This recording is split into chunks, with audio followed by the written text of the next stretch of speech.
apresenta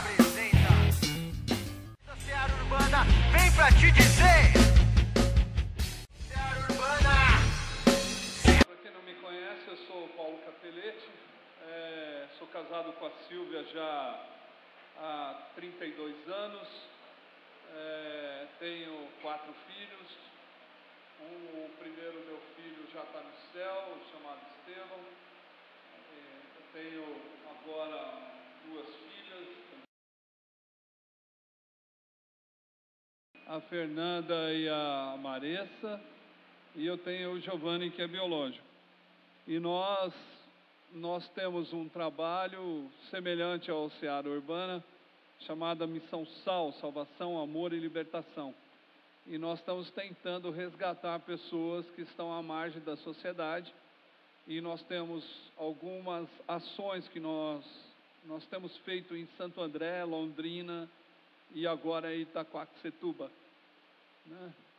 E as nossas ações são intervenções na rua, onde nós criamos um relacionamento com as pessoas e a partir do relacionamento nós levamos as pessoas para a nossa casa. Hoje eu não estou morando junto com pessoas, porque eu estou aguardando a casa de Itaquaquecetuba ficar pronta. E a hora que a casa ficar pronta, eu vou morar com aproximadamente 15 pessoas em Itaquaquecetuba. Então quem está morando lá é o Rovani, eu não sei onde está o Rovani. O Rovani está ali. O Rovani é um dos missionários que tem um ministério junto aos travestis, né? E eu tenho a Fernanda, que é minha filha, que ela tem um ministério junto às crianças da favela. E nós temos alguns missionários que têm ações, como a Laura, que agora está fazendo um trabalho muito legal com as prostitutas também. No aniversário da Laura, uma prostituta veio até em casa, isso para nós é um resultado gigantesco, né? Enquanto a igreja quer número, a gente trabalha com um e tá feliz da vida. Bom, e o nosso trabalho não é muito grande, porque nós reduzimos. Eu já morei com 40 pessoas na minha casa, hoje nós estamos morando com poucas pessoas, porque nós achamos que morar com muitas pessoas, o resultado é muito pequeno. E quando você trabalha com poucas pessoas, se trabalha mais, mas o resultado é maior. Então é isso que nós temos notado em todos esses anos, que fazem 25 a 30 anos quase que eu trabalho com os marginais, né? Então, o trabalho da Missão Sal, ela está se estendendo. Lá em Itaquaquecetuba, não sei quantos sabem, mas é a 4ª cidade mais pobre do estado de São Paulo. E nós não vamos colocar uma casa de recuperação, né? Porque nós ganhamos um terreno de 29 mil metros quadrados, já temos 5, semana que vem 6 pessoas morando lá, e o que nós queremos para aquele terreno é uma empresa alimentícia, ao qual as pessoas que saírem da rua vão trabalhar nessa empresa, vão ganhar o seu salário, e o que nós queremos é motivá-las a terem a essa empresa como empresa delas. Então nós estamos chamando de empresa vocacional. O que significa isso? Empresa vocacional. Nós já começamos uma empresa vocacional no centro de São Paulo, que é uma confecção ao qual todos devem ganhar igual. Não tem salário mínimo nem máximo. Não é pela potencialidade ou capacidade de conhecimento, mas é pelo que a pessoa é, e não pelo que ela sabe que ela conhece, né? Então o que ela vai ganhar é pelo que ela é, e não pelo que ela se profissionalizou. Então, tanto faxineiro como costureira, estilista, diretor, ganham o mesmo salário. Eu espero que você não queira trabalhar lá. Porque quem é ganancioso não pode trabalhar lá, né? Então, o meu papel nessa empresa é conversar com as pessoas sobre a ganância, sobre a espiritualidade do trabalho, aonde eles devem ganhar igual. Aí você deve estar falando assim, como todo mundo está falando, que o pessoal do Missão na Íntegra é comunista. Então agora se prova mais uma vez que nós estamos trabalhando, né, pelo marxismo, mas é uma mentira lascada isso, né? Na verdade, a gente está valorizando mais o ser do que a capacidade, do que o poder de argumentação, do que o poder profissional. Nós queremos capacitar as pessoas pelo que elas são e não pelo que elas têm de capacidade que pode promover a empresa. Então, todos ganham igual. Já está tendo algumas brigas, porque o homem em si, ele já é ganancioso, né? O homem em si. Lutero fala que a maçã não saiu do estômago do homem. Então, nós temos um fruto aqui.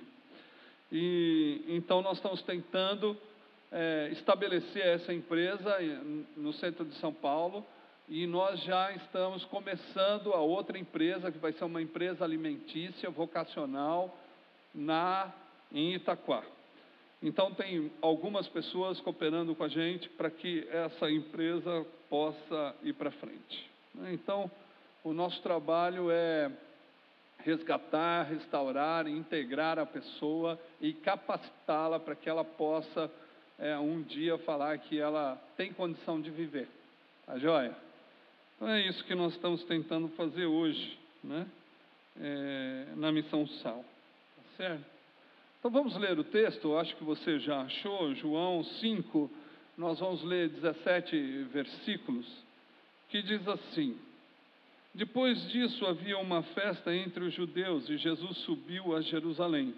Ora, em Jerusalém, há próximo à porta das ovelhas um tanque chamado em hebreu Betesda, o qual tem 5 alpendres ou pavilhões.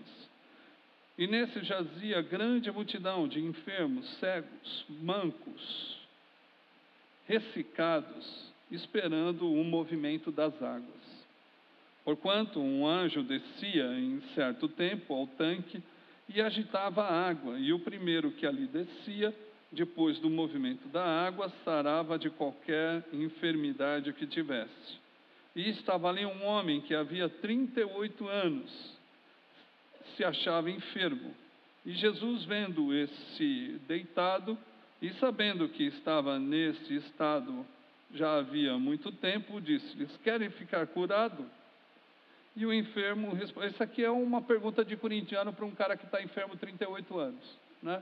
Essa é a única vez que Jesus se deu como corintiano na história.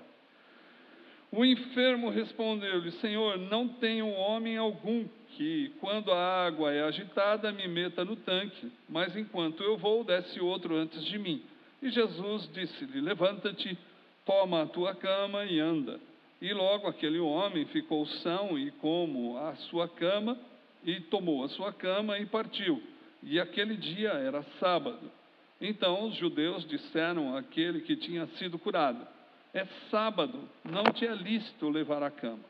Ele respondeu-lhes: aquele que me curou, ele próprio disse: toma a tua cama e anda. E perguntaram-lhe, pois: quem é o homem que te disse: toma a tua cama e anda? E o que fora curado não sabia quem era, porque Jesus se havia retirado em razão de, naquele lugar, haver grande multidão. Depois Jesus encontrou-o no templo e disse: eis que já é estação, não peques mais, para que não te suceda alguma coisa pior. E aquele homem foi e anunciou aos judeus que Jesus era o que o curava. E por esta causa os judeus perseguiram a Jesus e procuravam matá-lo, porque fazia coisas no sábado. E Jesus lhe respondeu: meu Pai trabalha até agora e eu trabalho também. Amém? Vamos orar. Senhor Amém. Jesus, joia. Essa história é uma história muito interessante, por quê? Porque João está relatando o caminho de Jesus até Jerusalém. João, o Evangelho de João, os escritos de João, é o único escrito que João leva várias vezes Jesus para Jerusalém. Então, os outros evangelhos, eles levam um pouco Jesus para Jerusalém, mas João é aquele que leva mais, que anuncia mais as histórias relatadas a Jerusalém, a ida de Jerusalém. E aí, Jesus, para chegar em Jerusalém, ele tem que passar por Samaria, e todo mundo sabe que é uma guerra, é uma inimizade de 6 séculos, né, que Israel tinha com Samaria, e que samaritanos não eram considerados pessoas, né, não eram considerados gente, eram os excluídos da sociedade da região. E Jesus, ele antes de chegar, como você vai ver no capítulo 4, Jesus se fazia necessário passar por Samaria. E Jesus bate um papo muito legal com uma mulher samaritana, enquanto os seus discípulos estão indo comprar comida, e aí eles chegam, ficam abismados por ver uma mulher conversando com Jesus conversando com ela, e ainda samaritana, porque não é gente, né? Como que essa mulher pode falar com Jesus? E Jesus, ele declara uma coisa que todo mundo prega, a maioria prega, dizendo: ó, levantai os vossos olhos e vedes, porque os campos estão brancos, né? É isso que ele diz. E é claro que tem um livro e um autor que vai dizer, né, e eu acho que você não está interessado nem no livro, nem no autor, por isso que eu não vou dizer, ele vai dizer da seguinte forma, que a cultura judaica, quando se passava por Samaria, ele não poderia olhar a não ser para baixo e aos seus pés. Por quê? Porque ele tinha que reconhecer que ele, passando por ali, era gente, e o resto das pessoas não eram pessoas, né? Então, para que Jesus pudesse perceber ou mostrar para os outros que as pessoas que estavam em Samaria também eram pessoas, eles tinham que falar para os discípulos: ó, levantai os vossos olhos e vede. E para eles não era quase proibido levantar os olhos nas terras de samaritanos. Por isso que Jesus diz isso, né? Por isso que Jesus fala dessa situação: levante os seus olhos e vede. Levantar os olhos significa reconhecer no outro a pessoa que ele é. Então, muitas vezes nós também passamos pelas ruas, passamos pelas esquinas, pelos becos, por debaixo do viaduto, e nós não levantamos nossos olhos para ver e reconhecer a pessoa que está debaixo do viaduto, que está na rua, que está se prostituindo. Muitas vezes nós passamos a largo, muitas vezes fechamos os vidros, muitas vezes abandonamos de vez a relação que nós poderíamos ter com uma outra cultura, que é a cultura da rua. Então Jesus, ele está tentando quebrar essa relação de inimizade de 6 séculos que tinha entre judeus e samaritanos. Toda a força e esforço que Jesus faz com os samaritanos é para que a amizade volte, porque esse é um dos objetivos do Evangelho: não quebrar a amizade, não terminar com a relação, mas sempre estreitando relações, né? Então, Jesus passa por ali e ensina aos discípulos que aquela mulher, além de ser mulher samaritana, ela é uma pessoa. E ali eles saem. É lógico que Jesus, ele chega antes da festa, um dia antes, que Jesus não é que nem crente que chega meia hora atrasado e tal. Jesus sempre chega antes, né? Então, como era uma festa, e é claro que alguns comentaristas, que você não quer saber também quem vai dizer que muitas vezes é a Páscoa e muitas vezes é a festa dos tabernáculos. Mas eu gostaria de escolher um comentarista que vai dizer que é a Páscoa, né? Então, nessa Páscoa, Jesus chega antes, e é claro que todo mundo sabe que a Páscoa é uma migração dos judeus ao templo de Jerusalém, para eles receberem o perdão dos pecados, ver o sumo sacerdote entrando nos santos dos santos e tudo mais, e tinham uma cerimônia muito grande naquele lugar. Então Jesus acorda. Então imagina os discípulos acordando no dia da Páscoa, no portão de Jerusalém. Então, significa assim, boca livre, mano. Os judeus também gostam demais. Então, como ia ter boca livre, todo mundo foi para lá. É como crente onde tem boca livre, ele quer estar, não é isso? Ele quer estar. E aí, e é claro que quando alguém tinha um mestre, ou um rabi, ou um rabone, ele só poderia ver familiares, amigos, nas festas aonde todos migravam para Jerusalém. Então, o ânimo dos discípulos em ir para o templo, muitas vezes não era nem ver o perdão dos pecados, mas sim rever familiares que estavam ao redor, e também amigos que estavam na festa. E Jesus, ele tem uma sacada muito joia, porque ele vai entrando. E para você ter uma ideia, na Páscoa, todos os povos, ou todas as pessoas que vinham de outras nações que eram judeus, eles tinham que subir os degraus.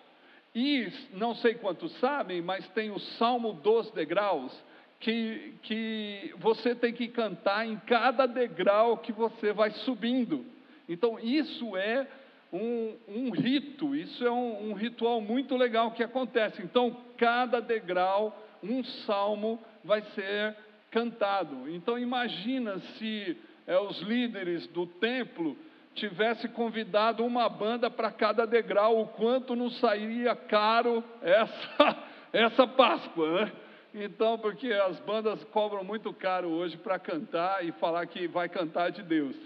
Imagina quanto que não ia sair essa festa dos degraus lá em Jerusalém. Mas era assim que acontecia, eles iam entrando, e quem fala isso é um cara muito sério, que vocês também não querem saber quem é. Então eles vão subindo e cantando o salmo até entrar no templo. E quando eles entravam no templo, eles sentavam e eles iam receber toda a orientação e o perdão do sumo sacerdote. Mas Jesus, quando viu a fila, né, que era uma fila enorme, ele, lógico que teve uma sacada muito da hora, que ele foi se desviando do caminho, da direção. Então imagina quando alguém está se desviando da direção, que tinha que entrar no templo, e aí os discípulos percebem que Jesus está indo para a esquerda, que o templo fica em Jerusalém, no fundo, e a porta das ovelhas, aonde tem os pavilhões do tanque de Betesda, é à esquerda, na porta das ovelhas. E ali Jesus está indo para a porta das ovelhas, e Judas sempre é o último da fila a andar com Jesus, porque o ladrão sempre tem que ficar no final da fila, né, para saber quando vai sobrar a grana para ele pegar. E aí o Judas fala: pô, fala aí, João, para Jesus que ele está indo no caminho errado, mano. Ele está indo para o lugar errado, para uma porta que é a porta das ovelhas aí e tal. E aí Jesus falou: não, gente, nosso trabalho vai ser aqui hoje, nós vamos fazer festa aqui, no tanque de Betesda. E aí ele chega na porta, né? E ele passa Vic Vaporub no nariz, que só tinha um pouco de Vic Vaporub, não tinha para todo mundo. Então, porque Vic Vaporub é velho pra caramba, é do tempo de Jesus mesmo, né? Então, passa no nariz. Isso é uma dica para quem vai no Mocó. Quem vai no Mocó, que não quer sentir o odor, tem que passar Vic Vaporub no nariz. Então imagina se Jesus tivesse um nariz igual ao meu, ia acabar rapidinho uma tala gigante de Vic Vaporub. Então aí ele vai entrando, e como não tinha Vic Vaporub para todo mundo, os discípulos começaram a a prender as narinas. E é claro que você tem que entender como que é o tanque de Betesda, ou os 5 pavilhões. Aqui João disse que havia coxo, paralítico, cego, toda sorte de enfermidade estava ali, as pessoas, e era uma multidão. E então naquele tanque, ou naqueles alpendres, não tinha assistente social, não tinha banheiro público, não tinha ninguém para acertar a fila para quando o anjo mexesse, o primeiro pulasse. Então não tinha ninguém para organizar a fila, não tinha nada. Então imagina onde eles faziam as suas necessidades, imagina onde, e também não tinha chuveiro, imagina o fedor que não tinha lá. Não sei quantos tem adolescente que tira o tênis na sala de casa e a meia. Cara, você pode ligar o ventilador, o fedor não vai embora, né? Parece que ele se personaliza e fala: não vou sair daqui, nunca mais, né? E mesmo a mãe passando um ar e tudo mais, não funciona. Então, eles entrando naquele lugar onde as pessoas defecavam em qualquer lugar, urinavam em qualquer lugar, porque eles não tinham nada, nenhuma estrutura básica para viver dentro. E Betesda significa a casa de misericórdia, e não tinha misericórdia nenhuma lá, porque o que tinha era pessoas esquecidas, pessoas abandonadas por causa da doença, e doença para todos nós sabemos que era pecado, então eram pecadores, abandonados num lugar esquecido. Então as pessoas que estavam doentes, a família abandonava ali e nunca mais voltava nem visitava. Então Jesus, ele foi entrando, e os discípulos, imagina os discípulos assim: pô, mano, está muito escuro aqui, como que nós vamos fazer? Cuidado aí, vai pisar. Pisou numa coisa dura que no meio era mole, que passou pelos dedos e tal, né? E é claro que o fedor subiu mais, o outro pisou numa poça que não era água, e assim foram indo até onde Jesus parou, perto do tanque. E lá no tanque tinha esse homem, que há 38 anos estava lá e estava esquecido. Então, se você pensar, 38 anos ele tinha, com quantos anos ele poderia estar? Porque ele poderia ter sido abandonado pelos pais com 10 anos, com 12 anos. Mas a maioria dos livros dizem que foi logo após os 12 anos, porque o judeu, ele se torna adulto aos 12 anos de idade, né? Por decorar as leis. E os discípulos que estavam com Jesus não conseguiram decorar a lei, por isso que eles eram pescadores, né? Porque eles não conseguiram. A maioria era corintiano, não sabia ler direito, né? Nem decorar e tal, essas coisas, né? E aí aquele menino deveria ter aproximadamente uns 50 anos, né? Mais 38 anos que ele estava abandonado. Se você for bom de geografia, você vai ver que 38 mais 12, né, é isso aí, 50, né? Então, aproximadamente 50 anos que ele tinha, e Jesus se aproxima do cara, faz uma pergunta de corintiano, porque 38 anos lá, abandonado, doente. A Bíblia não fala que ele era paralítico, mas a gente pode entender que ele né, porque ele estava com uma maca, e lá Jesus pergunta para o cara: você quer ser curado? E ele fala: pô, cara, que negócio é esse? E se você for ver a expressão no original, é uma expressão assim meio de raiva, meio de cara, gente ruim, sabe? Um cara que, pô, você está louco? Eu estou aqui há 38 anos, cara, você acha que eu não quero ser curado? O problema é que quando o anjo mexe, ninguém vem aqui, cara, para me colocar lá, caramba. Você está pensando o quê? Estou louco de ficar aqui? Né? Então era um cara meio xarope, assim, tipo corintiano e tal, né? E que só sabe falar no Corinthians, vai Corinthians e tal. E ali o cara meio xarope e tal. E gente ruim, porque ele era ruim. Na verdade, essa é uma expressão, né? Áspero, ruim, bruto. E Jesus, então, ele olha e fala para esse homem: então, levanta aí, cara, né? Toma a sua maca e vaza daqui, mano, né? E aí o cara se viu sarado, pegou a maca e saiu. E essa situação é uma das coisas interessantes, por quê? Porque Jesus, ele não fala o nome do cara.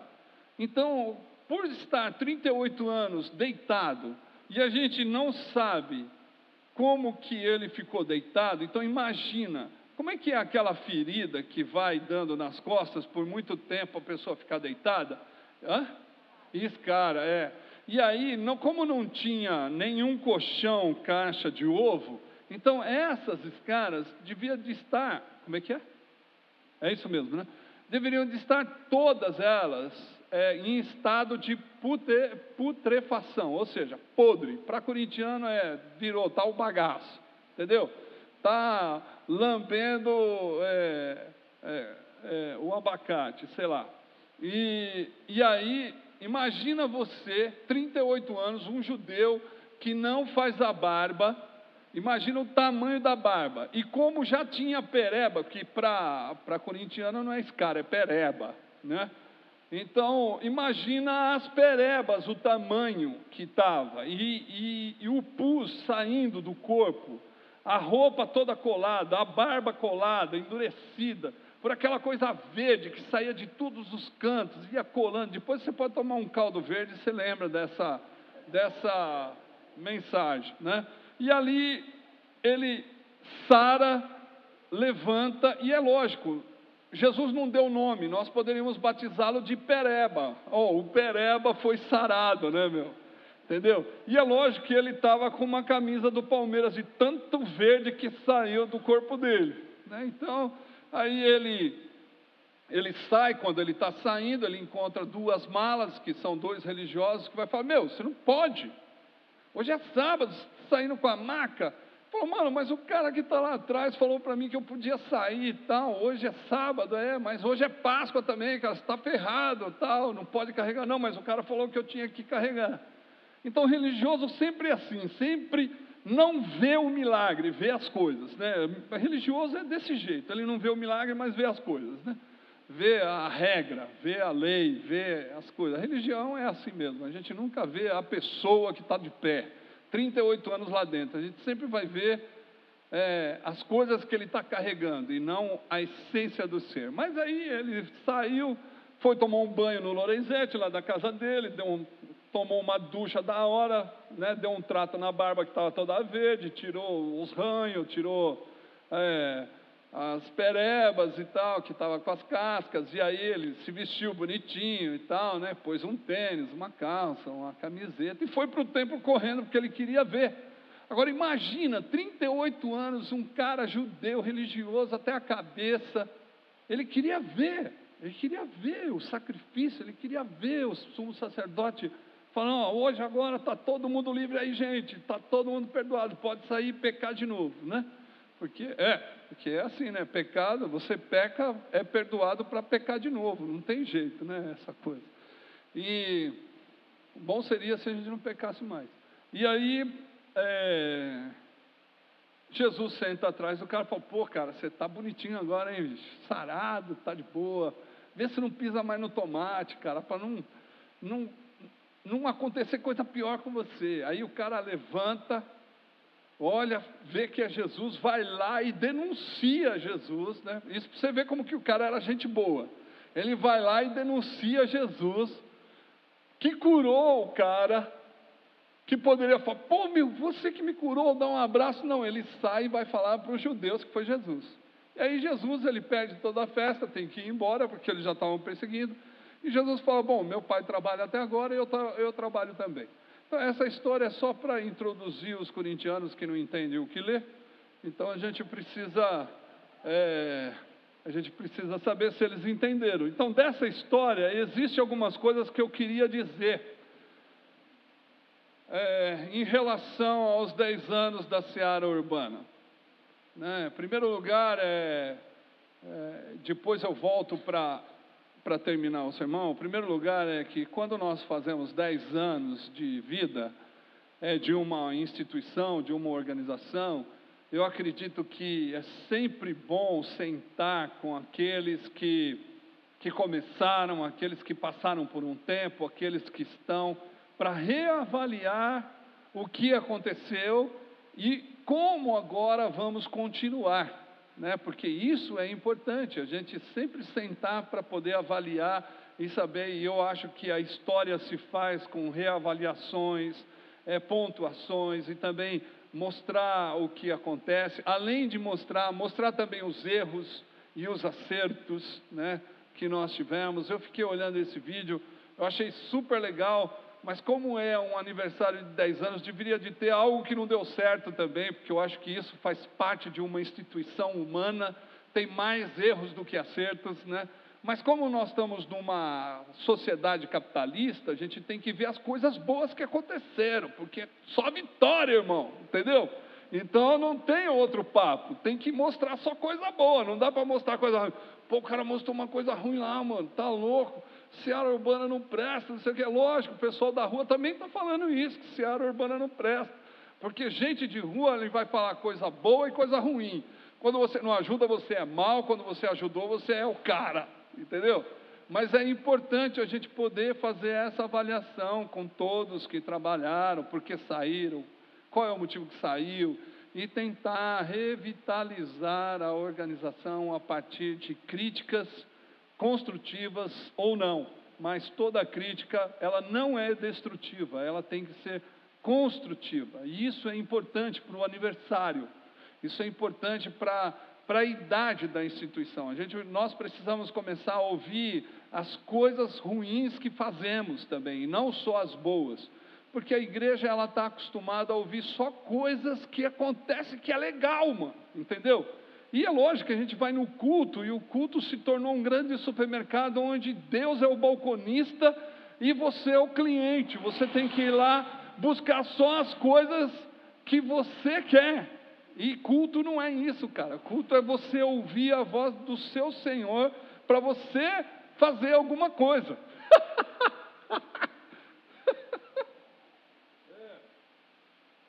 E assim, se tornou tão mercadológico o negócio, se tornou tão mercadológico que você não vem para cultuar, você vem para assistir. Então você não é mais um adorador, você não é mais um cara que está disposto a ouvir, você é um cara para assistir e criticar. Então é isso que acontece no culto. Se o som foi da hora, se a pregação foi boa, né? Então você está lá como espectador, e espectador paga para assistir, por isso você dá os 10%. Né? Porque tem que alimentar a máquina, né, da televisão ou do stand-up que está acontecendo aqui, né? Então é isso. Então, mas eu acho que precisa ouvir as críticas, precisa avaliar, mesmo que doa, mas também precisamos apoiar, porque é uma organização que está há 10 anos viva e não é qualquer um que vai passar 10 anos. Até o Sebrae diz que os 2 primeiros anos de uma empresa é muito difícil e ela só se consolida após o 9º ano ou o 10º ano. Então é agora que o Seara Urbana vai começar a se consolidar e se firmar, já está fundamentado, muita gente conhece, sabe quem está na frente, sabe o que faz, mas como nós somos humanos, nós erramos, nós falhamos. Nós temos dificuldades de relação, onde tem 2 pessoas, uma já não vai dar com a outra, é muito difícil. Eu não sei como que o casamento ainda sobrevive diante de tudo isso, né? Porque a pessoa que está casada não brigou com o seu marido, ela não casou ainda, ela tem que brigar com o seu marido para casar, né? E aí o marido falar que ama a esposa, mas não lava banheiro, nem faz comida, então não casou também. Né? Então o marido que ama, ele vai lavar banheiro, vai cozinhar, assim como a esposa sai para trabalhar. Então, pensa bem se você está casado ou não com seu marido, beleza? Né? Mas assim, a organização é a mesma coisa. Nós temos que discutir sobre as falhas que temos. E também temos que discutir sobre as coisas boas que fizemos. Então, uma avaliação é sempre importante para dar continuidade no trabalho de suma importância para a cidade de Campinas, que é o trabalho com a população de rua. Então, a minha dica, eu sei que não vale muito o que eu vou falar, mas seria bom que tivesse uma reunião de 10 anos e não só uma festa, mas uma reunião de 10 anos, onde pudesse de verdade a liderança ouvir as falhas e as coisas boas que aconteceram, e também ouvir as pessoas que saíram, talvez machucadas ou não, ou desviou de objetivo ou não, ouvir, porque, queira ou não, cada um de vocês que estão aqui, acredito eu, que estão propensos a apoiar um ministério chamado Seara Urbana.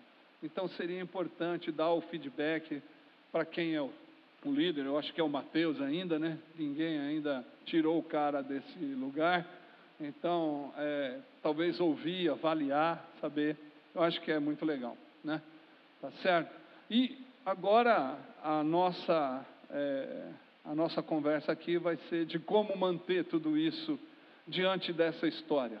Diante dessa história de Jesus, quais são as ações que precisamos ter para continuar um ministério eficaz, um ministério que vale a pena continuar. Então, tem pontos importantes que nós temos que fincar como fundamento para o nosso ministério. Então, o ministério, ele tem ações que são importantes e outras ações que são menos importantes. Então, eu queria falar dessas ações importantes que nós precisamos ter com relações a pessoas que estão abandonadas. Então, eu separei aqui 35 ações importantes nesse texto, que eu queria dizer nesses 50 minutos que eu tenho, né, em relação à sua coisa, né? Então, a primeira delas que nós podemos ver no texto é que, se nós formos olhar para a comunidade cristã e falar que nós temos que nos parecer com Jesus, e toda a comunidade cristã, Paulo fala que é o corpo de Jesus. Então, se é o corpo de Jesus, ele está inserido na história e ele tem uma atitude, aí nós vamos notar que a atitude de Jesus em relação ao templo não foi ir ao templo, mas foi se desviar do templo por causa da necessidade de um homem que não prestava. Entendeu? Né? Então, o que eu quero dizer para os corintianos? A ação importante para o ministério é a ir a lugares que ninguém vai. É assim que tem que ser. O ministério não se faz a lugares aonde todo mundo vai. O ministério vai para lugares que ninguém está indo. Então, Jesus, ele foi para lugares que ninguém, nem família, nem governo, nem sociedade, nem igreja, nem templo, nem o judaísmo, nem a religião iria. Jesus, ele foi para o tanque de Betesda, um lugar esquecido, abandonado, aonde ninguém queria passar nem olhar. Uma multidão estava lá, e Jesus, ele foi para curar e não para curar uma multidão. Então, além de ir a lugares que ninguém vai, precisa ter um objetivo eficaz para que possa ser alcançado. E quando nós falamos de relação, Jesus não curou o melhorzinho, Jesus curou o pior. Então, isso significa que nós temos que ir a lugares que ninguém vai, trabalhar com gente que são os piores. Não são os melhores. Porque a igreja, deixa eu mudar a minha conotação de igreja, mas falar que a religião, ela estrutura a gente para cuidar de pessoas que são as boazinhas, as legais, gente boa. Esse cara parece crente, mano, ele tem que vir para a nossa igreja, porque ele é muito legal. Não, cara, não é isso. O ministério vai atrás de pessoas que não prestam, que não servem, que ninguém quer. Nós temos um menino na nossa comunidade, na nossa missão, ele não sai da missão, cara. 9 horas da manhã até 10 horas da noite, se virasse à noite, ele estava lá, chama Alex. Para fazer acampamento para o Alex, precisa de 50 voluntários. Né? Para você ver como que o moleque é gente boa, mano. Mas aí quando a gente fala do Alex, a gente tem vontade de esmagar ele, né? De enforcar o cara, virar ele de ponta cabeça e bater até a bunda sair sangue. Mas quando a gente olha para Jesus, Jesus não escolheu melhores. Jesus escolheu os piores. Escolheu pessoas que poderiam traí-los e já sabia que eram traidores. Jesus, ele não escolheu pessoas que são incapacitadas ou capacitadas. Jesus escolheu pessoas que eram reprovadas por uma sociedade elitista e religiosa, e que abandonou os seus no caminho. Então Jesus, ele foi para esses. Por isso que quando ele entra no tanque de Betesda, ele não vai no bonzinho. Não, você já imagina aquela criança que não para no culto, que o diácono fica pegando no braço e apertando para ele ficar quieto, e ele não para de correr. Esse cara, o lugar dele é no ministério de Jesus, mano.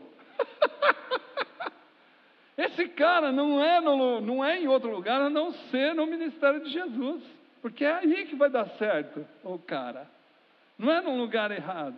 Então, a primeira coisa que eu quero dizer é que se nós queremos permanecer com o ministério há muitos anos, ou fazendo a coisa que Deus quer, nós temos que ir para lugares que ninguém vai, e trabalhar com pessoas que ninguém quer.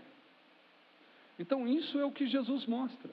Por que Jesus curou o cara se o cara era ruim? Porque os 12 que estavam com ele também não prestavam. Ele gostava de gente que não prestava, não de gente boazinha, que era moralmente correta, que estava tudo certo. Não, ele gostava de mentiroso, de ladrão, de bandido, de cara que não entendia nada, entendeu o que ele falava? Esses caras, né?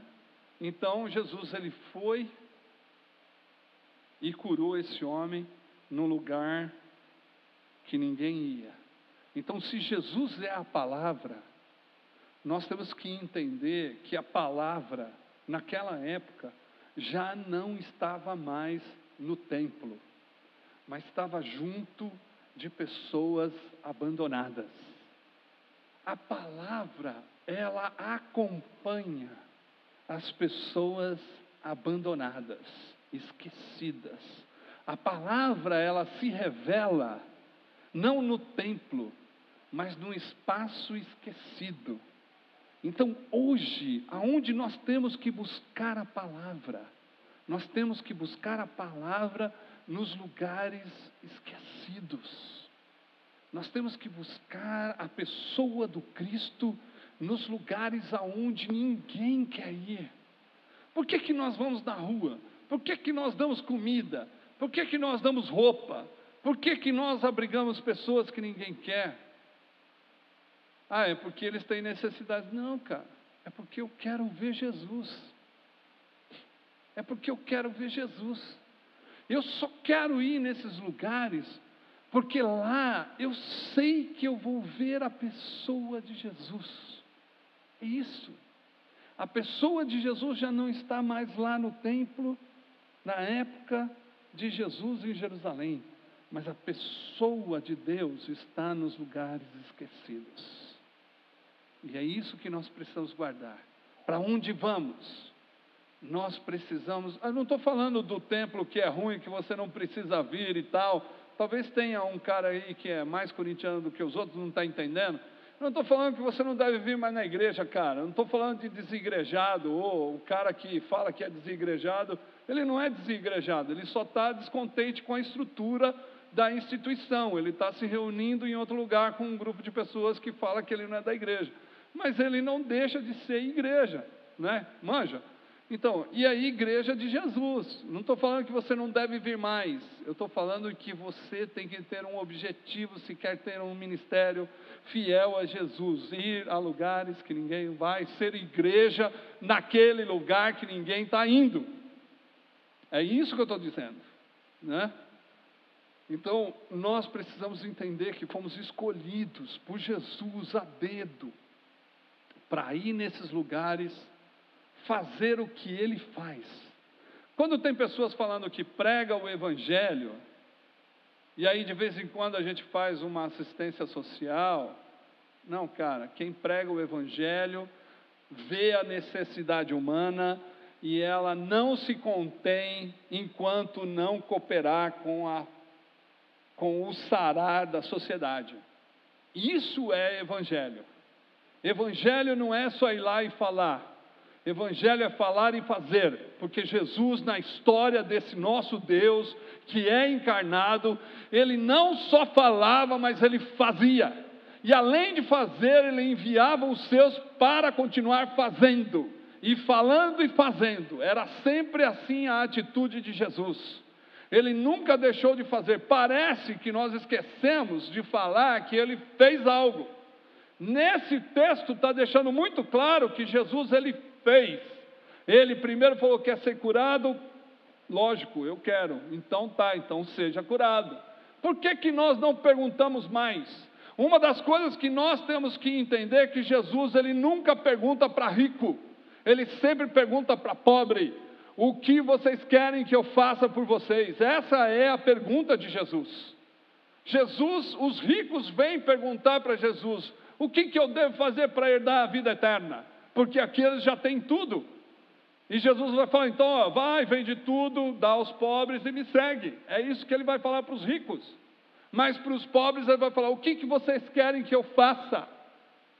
Então nós temos que ir aos pobres e perguntar para eles, o que vocês querem que nós fazemos por vocês? É assim que começa um trabalho.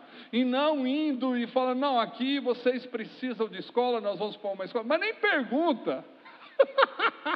Não, é uma comunidade carente, então nós vamos fazer isso aqui, alfabetizar os adultos. Mas nem sabe o que os caras querem. Não tem relação, não pergunta. Simplesmente, é pobre a gente ajuda de qualquer jeito. Não, cara, pergunta. Porque todo pobre tem o desejo de ter ou de fazer alguma coisa. Então nós temos que perguntar. Quando nós estamos nos tanques de Betesda, nós temos que perguntar aonde e o que você quer que nós façamos. Na nossa organização nós sempre temos oração, nós oramos. Depois de terminar, os missionários já aprenderam. Eles falam, então, a gente vai fazer o que agora? Porque só orar não vai resolver o problema da fome de ninguém, mano. Não vai. E aí quando nós oramos, nós temos que entender que a resposta da oração sou eu mesmo.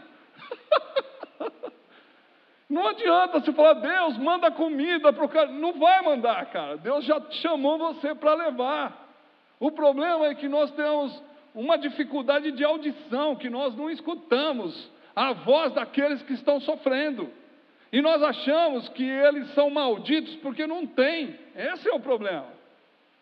Nós temos que começar a ouvir a voz daqueles que têm necessidade e suprir, porque a voz desses necessitados são a voz daqueles que Deus vai ouvir. E se Deus está ouvindo a voz dos necessitados, nós como igreja também precisamos ouvir. Por que Jesus foi lá? Porque ele não ouviu, ele ouviu a necessidade. Então nós temos que ouvir a necessidade. E os missionários são assim, vamos orar, mas o que nós vamos fazer? E de vez em quando a gente não tem como fazer. E é claro, não dava para curar todo mundo. A gente pode curar um, a gente pode curar dois, mas não dá para curar todo mundo. Quando a gente fala de necessidade de alimentação no mundo, o mundo todo produz 12 bilhões, alimentos para 12 bilhões de pessoas. Quanto nós estamos?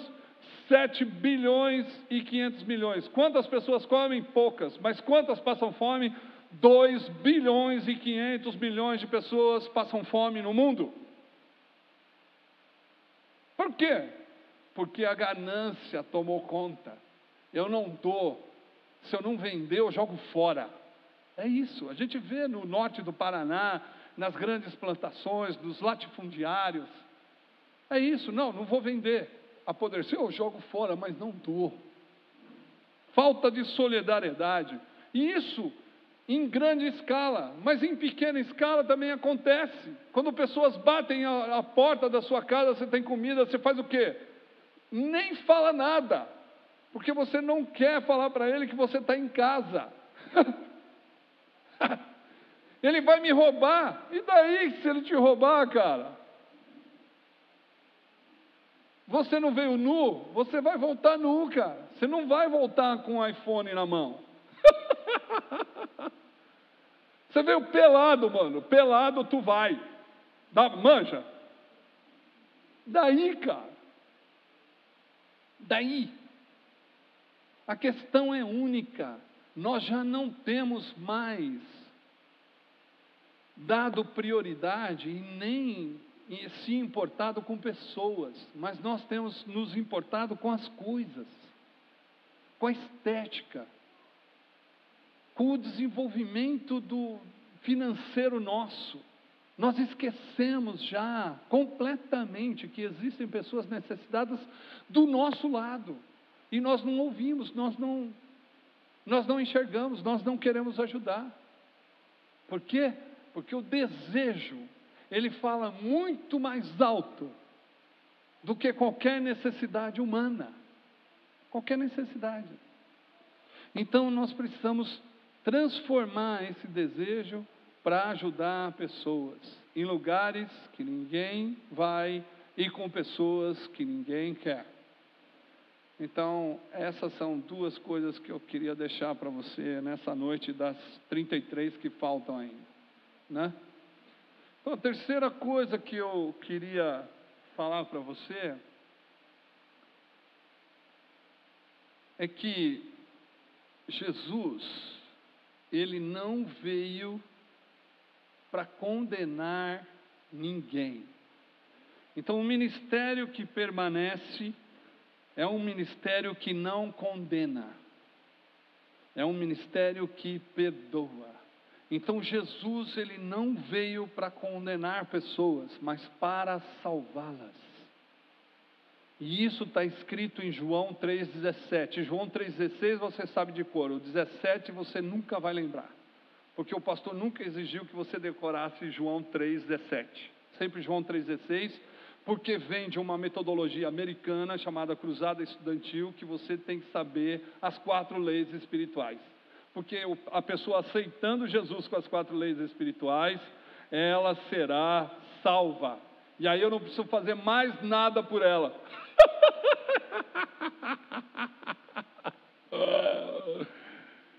Mas Jesus, ele veio, e a Bíblia diz lá em João 3,17 que Deus enviou o seu Filho não para condenar o mundo, mas para salvar. Então nós precisamos entender que o ministério que se fundamenta é um ministério que não condena pessoas que já estão condenadas pelo mundo, que já estão condenadas pela família, que já estão condenadas pela sociedade. Nós não temos o direito de condenar pessoas que já estão sendo massacradas pela condenação que elas mesmas sofreram durante a vida toda. E é uma das coisas que nós precisamos entender, que quando nós condenamos alguém, é porque nós queremos ser melhores do que eles. Quando nós condenamos alguém, é porque nós queremos ser mais santos do que eles. Quando nós estamos condenando eles, nós estamos nos dando o direito de sermos o juiz daquela pessoa. E sendo juiz, nós estamos querendo ser Deus. E quando nós nos condenamos a nós mesmos, com aquela baixa estima de falar que eu não presto, que eu me condeno, que eu tenho culpa de tudo, eu estou querendo ser Deus porque eu não me perdoo. Então é algo que nós precisamos entender, que o Evangelho, além de ele ir a lugares que ninguém vai, a trabalhar com pessoas que ninguém quer, é aquele que arranca o pecado. Porque a única frase que existe no Novo Testamento, lá em João, é quando vê João Batista vê Jesus olhando, passando a largo, ele diz: eis aí o Cordeiro de Deus que arranca o pecado do mundo, porque não é tira, arranca com força. Tira o pecado do mundo. Então, se Jesus ele tirou o pecado do mundo, ninguém tem direito de condenar ninguém. Não importa onde ele esteja, se é na rua ou na casa, não importa onde ele esteja, se ele é cristão ou não, se ele é bom ou não, nós não temos o direito de condenar ninguém. O nosso dever é salvar. Salvar do quê? Da condenação que ele está vivendo. Nós temos que trabalhar para tirar a condenação que já foi imposta sobre a vida deles. Nós temos que fazer isso como igreja do Senhor. Não é só pessoas que estão na rua, mas todos vocês que se declararam um dia que são servos ou que são filhos de Deus.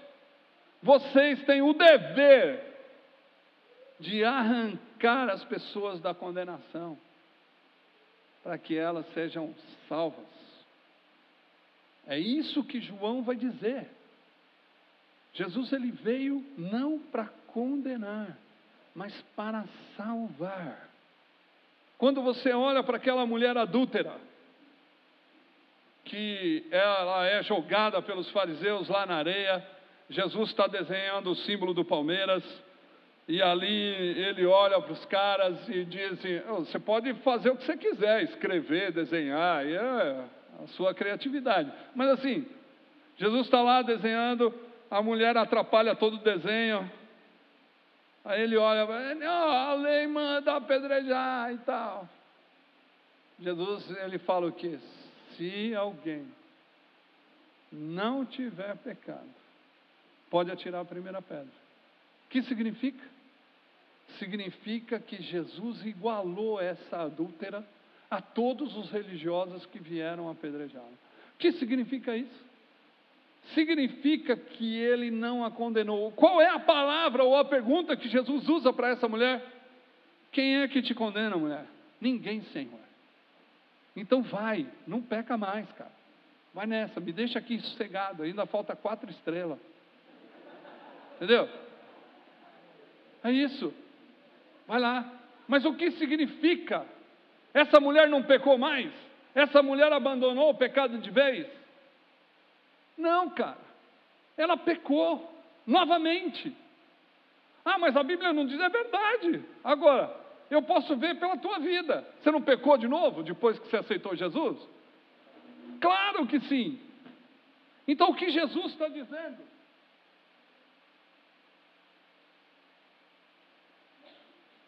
Que livrar da condenação não significa não pecar mais. Significa dar a oportunidade de você acertar com o erro. Mas se errar novamente, saiba que existe um juiz que já julgou a tua causa e que ele é o nosso advogado, e por isso ninguém pode nos condenar, porque aqueles que estão em Cristo Jesus, nenhuma condenação há para aqueles que estão nele. Nós estamos escondidos nele, nós estamos guardados nele, ninguém pode nos condenar. E se ninguém nos condena, nós também não podemos nos condenar. É isso. Nós vamos nós vamos acertar e errar e aprender com os erros. Tem um homem que diz da seguinte forma: errar também é uma forma pedagógica. Eu não estou falando aqui que agora você pode sair aí lavando todo mundo, né? Errando da forma que você quer. Não, o crente, ele luta para não errar. Hoje no carro a gente estava conversando, eu e o Rovani falou uma coisa impressionante para mim. Ele falou: eu quero ser um homem, e por isso eu luto para ser homem o resto da minha vida. E eu sei que é difícil. É isso. Eu sei que eu vou falhar, eu sei que eu tenho tentações, mas eu sei que eu vou lutar o resto da minha vida para ser um homem conforme a vontade de Deus. Pô, cara, é isso. Por que eu não erro? Porque eu amo tanto porque eu tenho medo de magoar essa pessoa que me ama muito. É isso. Está de bom tamanho, aprendeu o Evangelho. Agora, quando nós damos a oportunidade de perdoar, ou quando nós perdoamos, nós estamos fazendo o que com essa pessoa? Dando a oportunidade dela errar de novo com a gente, porque é o que Jesus diz. Você tem que perdoar 70 vezes 7. Você vai dar a oportunidade novamente para ela errar com você. Perdoar é isso, dar a oportunidade da pessoa errar com você de novo. E aí Jesus lá na cruz, lá em Lucas 23, 33, ele vai dizer o quê? Na cruz, foi violentado, foi abandonado, foi crucificado, uma das mortes mais violentas que o mundo já praticou. O que Jesus disse, a primeira frase: Pai, perdoa, porque eles não sabem o que fazem. Então, nós temos que entender que quem está na cruz sabe o que faz, que é perdoar. Quem não está na cruz não sabe o que faz. E se não sabe o que faz, precisa ser perdoado, porque não sabe o que faz. Então, se nós trabalhamos com condenação, o nosso ministério não vai adiante. Agora, se nós trabalharmos para salvar da condenação, o nosso ministério vai se fundar e vai se aprofundar e vai caminhar. Agora, onde há condenação, não há salvação. Só há salvação onde não existe mais condenação. O que Jesus fez na cruz foi tirar a condenação daquele povo. Pai, perdoa, porque eles não sabem o que fazem. Ele foi violentado, massacrado, abusado, espancado, cusparado, crucificado. E ele não pôde anunciar outra coisa a não ser perdoa, porque eles não sabem o que fazem.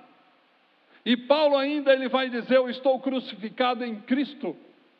E como ele está crucificado em Cristo, eu quero entender aqui que ele também sabe o que faz, que precisa ser perdoado o povo que não entendeu.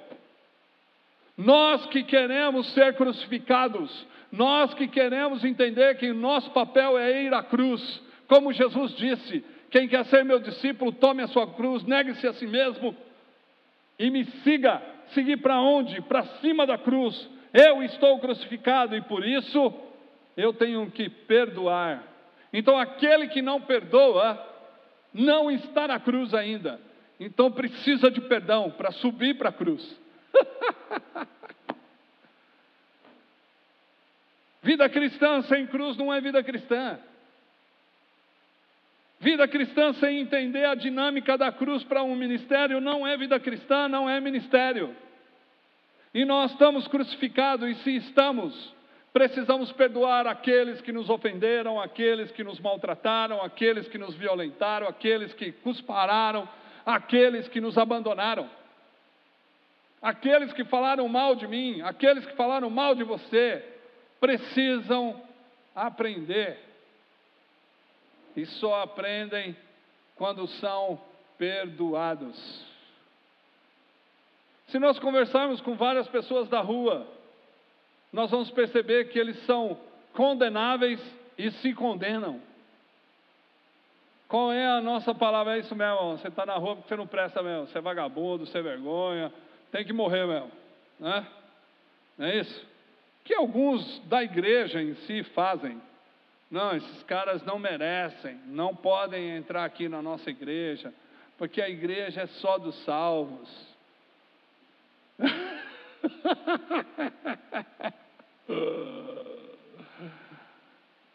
Não é assim, mano.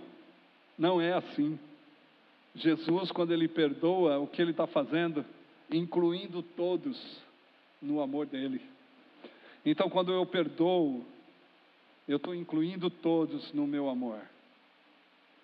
E oportunizando uma nova chance para essa pessoa. Então, nós temos que entender, ou temos que aprender, que trabalhar sem perdoar, ou trabalhar para tirar a condenação, é algo que todo cristão tem que fazer. Agora, a pessoa que ela se culpa por qualquer coisa, é que ela está querendo ser maior do que Deus. Eu não consigo me perdoar. Legal. Então você é maior do que o sacrifício de Jesus na cruz. Você é maior do que Deus. Você, na verdade, está querendo ser Deus. Voltemos à cruz e perdoemos pessoas que maltrataram a gente de alguma forma. O ministério só pode ser fundamentado através da não violência. E a não violência, ela só começa quando eu entendo que o outro pode errar comigo.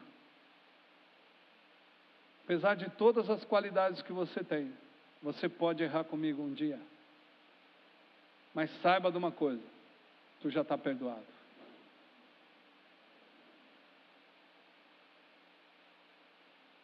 Então nós temos que escolher algumas coisas. A primeira delas é festa ou abandono. Aonde nós queremos estar? Com gente boa ou com gente ruim? Onde nós queremos estar? Com pessoas perdoadas ou com pessoas que precisam aprender o perdão? Ministério, para se fundamentar, precisa ter essas coisas.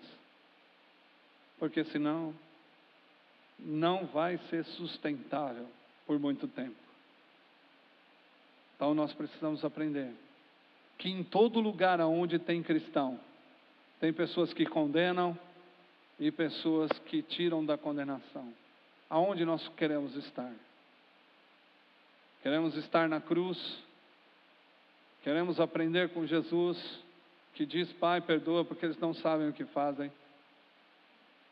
Queremos estar nos lugares abandonados ou nas festas?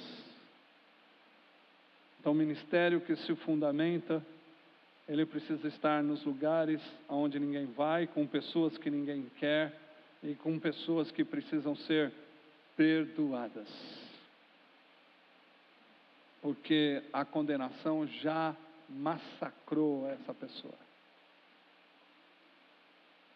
Eu e você, como igreja de Jesus, nós precisamos estar nesses lugares, atuando de verdade, dando a vida àquelas pessoas que ninguém queria. E não é obrigação.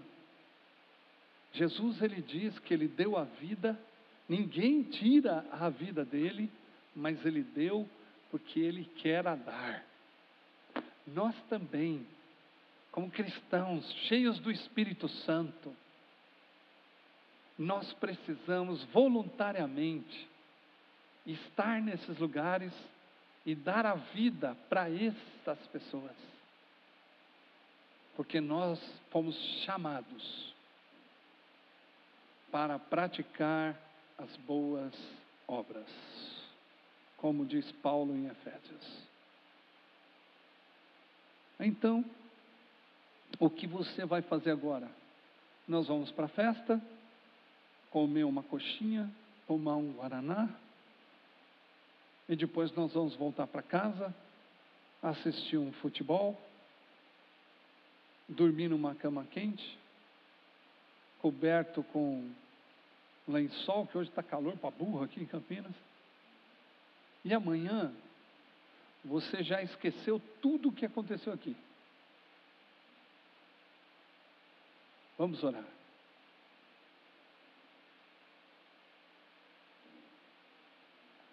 Fecha seus olhos, abaixa a sua cabeça, vamos orar.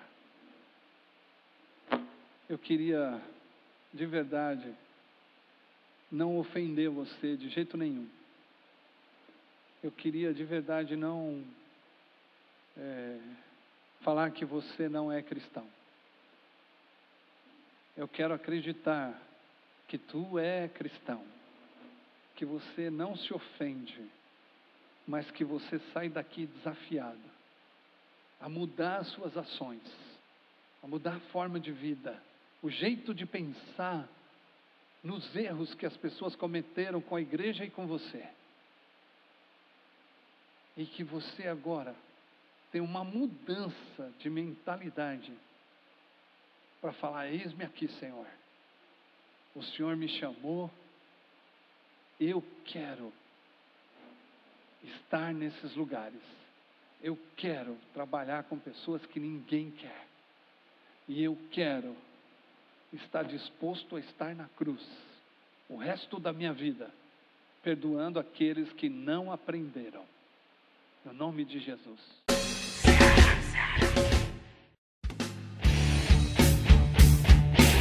Seara Urbana.